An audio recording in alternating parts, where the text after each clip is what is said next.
Welcome back, everyone, to Lore with Ludus Infinium. Today, we're going over the next to last legion, the Raven Guard.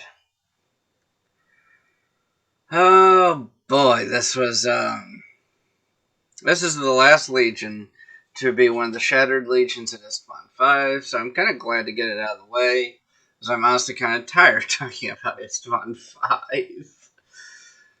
Anyway, let's get started with the Raven Guard. They were specialized in stealth attacks from the very beginning. And they had a tactic kind of similar to the Luna Wolves, with one key difference. They both targeted their command structures. However, the Raven Guard, or at the time the 19th Legion, would focus on stealth and infiltration, whereas the Luna Wolves would basically go by direct assault. Essentially, oh, that's where we need to be. Let's kill our way there. Now, a trait that the 19th picked up from their gene stock of the Xeric people was that when they vanquished an enemy, they watched them with a very wary eye, in case they decided not to be fully loyal to their new Imperium. Because just because you've conquered someone does not mean they like you. In fact, chances are they don't like you, and they will put a knife in your back just as soon as they can. Just as soon as you turn around, really. But prior to reunifying with their Primarch, they spent a lot of time with the Luna Wolves Legion. And they worked in harmony with them like I said before, where they had similar tactics. The 16th went in with a directed assault. The 19th would normally already be in position to strike when the signal was given for them. Now, after Corvus Corax was found, in addition to restructuring his legion, one of the benefits that came after he was returned was that the 19th Legion got some new toys from the Mechanicum, or Mechanicum adjacent groups. There was a Thunderhawk variant called the Shadowhawk that specialized in stealth to the point where it was completely invisible to all but the most sensitive of sensors. Because Raven Guard. Now, this next one, it took me a little while to find a picture of it. Actually, I didn't even really find a picture of it. I found a picture of a model of it, not really like artwork or anything like that. But another toy they got was the Whisper Cutter. And this thing reminded me of the landing craft at Normandy. And the only main difference is where one is a boat, this is an aircraft. That's the only real difference I saw. And they were nearly silent. As in, they were silent. Now, when I say that they remind me of the landing craft at Normandy, I mean that for two reasons. One, they were open frame, giving them kind of a similar look, where the landing craft opened from the front. This was just open. And the other one was they served kind of the same function. It was a open air troop transport when you think about it. There's no roof on either one of them. And they are troop transports. I mean, I don't know what to say. I do know what to say. Coffee tastes wonderful right now. As a bit of a funny aside, one of the most famous of the Raven Guard's compliance action was to bring a certain world into compliance. A world in which they neutralized the military and navy of the forces in mere moments. A world ruled by a religious cult. A world known as Isfahan 3. Yeah, Isfahan 3. Where Horus, along with 3 other legions, sent the loyal factions of their legions to the surface against the Slaneshi cult, and then bombed it with virus bombs. Yeah. And by the way, this was only about 15 years before the massacre at Isfahan, the betrayal at Isfahan 3. But 2 years after they brought Isfahan 3 into compliance, the battle at Gate 42. Here's a story that I found really fucking interesting. The Raven Lord, Corvus Corax, did something unknowingly wise. Having been pressured to fight in a way that he and his legion were kind of unsuited for, they were supposed to be a direct siege assault instead of their normal sneaky, stab you in the face kind of assault. It caused a rift between Corax and Horus. And to be fair, Corax and Portoraba. A way of easing this burden, this is going to be a little bit dark, he sent his Terran-born commanders and basically the Terran-born part of the Legion to lead the spearhead. Now, this is important for this reason. The Raven Guard had kind of the opposite problem of the traitor legions. The Terrans were the ones who were part of the warrior lodges. The Raven Guard from Deliverance, the planet that Corvus Corax was found on, were almost all completely loyal.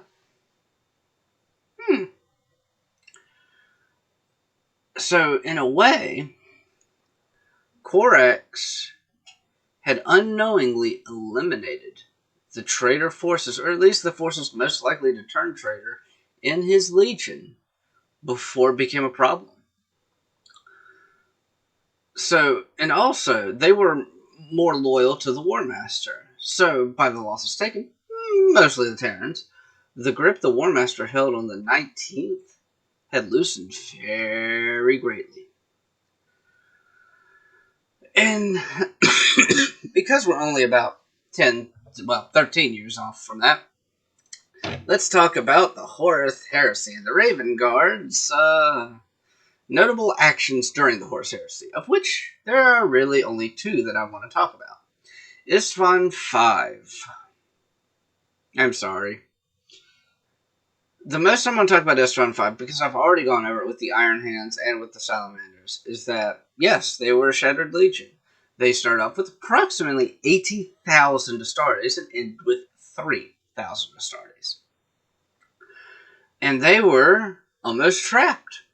They were almost killed by the World Leaders, led by Angron. And when I mean led by Angron, I don't mean, the World Leaders who are led by their Primarch. No, I mean he was actually leading the charge. Literally. When something kind of fantastical happened. See, back on Deliverance, one of the commanders got a bad feeling. And so he sent some help to Isfahan 5. And it arrived right as they were about ready to get pounded by the World Leaders. In the less loving kind of way. In the you got locked in prison kind of way. So, kind of saved their asses. In a literal sense, if you believe what I just said. Now, the other thing I want to talk about that was really important for the Raven Guard, and I'm going to have to talk about this in the next video probably too, because it involves the Alpha Legion, is the Raptors. And this is also something that I'm probably going to give its own video, so I'm going to try and be as brief as possible. And the only successful test they had 500 aspirants. They used accelerated development so they could create them faster than normal Space Marines, and they were more effective than normal Space Marines. This ended up getting corrupted by the Alpha Legion. Now, I want to point out a... I don't really want to call it weird, but interesting parallel. This could be the pre-Primaris Marine. Because that's what it sounds a lot like. Now, is it? I don't really know for sure. I can't make that call. But it sounds suspicious enough to where it's like, maybe. Now, something interesting about this is the apothecary who was helping Corvus Corax with this had only been an apothecary for 15 years. And he was made the chief apothecary of the Legion. Because of this Divine 5, most of the apothecarium was eliminated. Because that's who the traders were targeting. It's like, medics. Yum, yum, yum, yum, yum, yum, yum, yum. But anyway, realistically, they didn't really have that much of a role like the Iron Hands and like the Salamanders in the Horus Heresy. But Raptors are kind of fascinating to talk about. Post-Heresy. Again, two things I kind of want to talk about here. Now, when Gilliman brought forth his Codex Astartes, Corvus Corax is like, yes, let's do this. Let's keep peace in the Imperium. I believe in your vision for the future. Because that's all Gilliman needed was someone to stroke that ego. Now, granted, Corax wasn't the only one to agree to it, but Corax, like Vulcan, had enough reason to disagree with it. But he went along with it, and I can't really make a judgment call whether it was a good thing or a bad thing. I did a video on an alternate reality if Horus hadn't been corrupted, and I talk about the Codex Astartes there, whether it would be implemented or not, and I could say yes or no, because I could see Horus being like, no, it's my decision, I'm War Master, not you, now sit the hell down. And I could also see him saying, well, at least when we're in times of peace, let's split up the legions, because you're right. Legions have become too dangerous for one man to control. So I could see it going either way. So whether the Codex Astartes is a net gain or a net loss for the Imperium, I really can't say. But I tend to think of it as a net loss and a net gain. I think it was a loss because the Imperium cannot bring a full legion to bear. A full legion-sized force of Astartes to bear. But at the same time, as much as I like to rag on them, let's look at the Imperial Fist Legion. You have the Imperial Fist, you have the Crimson Fist, you have the Black Templar, and they actually did have a system put in place by Rogel Dorn. I believe it was called either the Last Wall or the Iron Wall or the Imperial Wall or some fucking wall. I don't know what it was called. And essentially what it was is it would bring all the chapters together right then and there to work as a Legion force to fight a threat. And they had been apart for so long that they really couldn't do it. There was too much difference between them to fight cohesively. So, is it a good thing? Maybe. It split up the legions into chapters that could work more as company-sized units from 30k. Actually, probably a little bit smaller than company size now I think about it. But could it be a bad thing? Yes, because now when there's a big enough threat, you're going to bring all the chapters together, and some of them don't play well together. Little food for thought. Little aside that I really didn't mean to go down, actually. But the last point I want to talk about is the poor Raven Guard, and something really bad that happened to them, because bad shit tended to happen to them. Well, Corax ended up leaving and going to the Eye of Terror. And the last word he said to his legion, nevermore. How poetic. And yes, I did just make that pun, and yes, I do hate myself for it. So, he said nevermore and just kind of fucked off into the Eye of Terror. Well, after that, they started to suffer from gene seed degradation, because words. And they kind of found a solution. They at least found a way to slow it down. But realistically, it was something that shouldn't have happened to begin with. And the reason that they think it happened was because of the Raptor program, because of the accelerated development. Yes, to find 3. Raptors possibly causing gene seed degradation. And Korax getting all huffy and puffy and leaving his legion. Wow, the Raven Guard really do a lot of bad shit to themselves, don't they? But it's about all the time I have for the Raven Guard. I mean, I kind of like them. So, because this is the last of the Loyalist Legions, I will probably do 2 videos after I do the Alpha Legion. One to rank the Loyal Legions and one to rank the Traitor Legions. But I can easily say that, well, not easily, honest. I can confidently say that from doing this Legion lore series, I believe my Loyal Legion favorite has changed to the White Scars.